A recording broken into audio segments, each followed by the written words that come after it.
امروز میخوام به 5 تا سوال مهم شما درباره بازی همستر کامبت جواب بدم. سوال اول، قیمت توکن همستر کامبت چقدره؟ توکن همستر فعلا توی بازار پیش از عرضه چند تا صرافی مثل گیت و بای بیت لیست شده.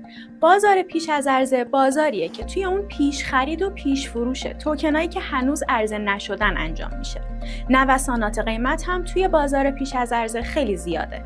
مثلا قیمت همستر 30 تیر در گیت 35 سنت، 31 تیر 22 سنت و 1 مرداد 25 سنت بود. با توجه به اینکه هنوز زمان راه اندازی و عرضه توکن همستر هم دقیقاً مشخص نیست، الان نمیتونیم بگیم که این توکن واقعاً چقدر ارزش داره و با چه قیمتی قرار معامله بشه. سوال دوم، ایردراپ چه زمانی انجام میشه؟ توسعه دهنده های همستر کامبت گفتن که راه اندازی توکن رو در ماه جولای، یعنی بین 11 تیر تا 10 مرداد انجام میدن، ولی هنوز درباره زمان ایردراپ توکن چیزی نگفتن. سوال سوم، بعد از گرفتن ایردراپ توکن هامون رو کجا بفروشیم؟ خب شما میتونین همستر کامبت رو مثل هر توکن دیگه ای توی صرافی های ارز دیجیتالی که لیست میشه بفروشین. سوال چهارم، زمان باقی مونده تا گرفتن ایردراپ باید چیکار کنیم؟ اولا فراموش نکنین که ایردراپ ها تضمینی نیستن و ممکنه زمان زیادی رو صرف کنین اما مشمول ایردراپ نشین یا اون پروژه اصلا ایردراپ نده.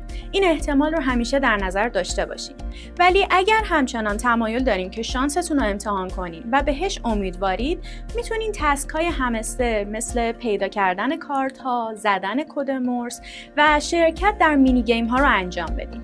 مثل همیشه هم یادتون باشه که کیف پول اصلی که دارایی زیادی توش دارین رو به هیچ رباتی متصل نکنین. اما سوال آخر اینه که آیا قراره به اندازه سکه ها یا پروفیتی که جمع کردیم توکن بگیریم؟ با توجه به تجربه‌ای که از ایردراپ نات کوین داشتیم، احتمالاً این یه تصور اشتباهه که اگر مثلا شما 3 میلیون سکه جمع کردین، قراره 3 میلیون توکن همستر بهتون داده بشه.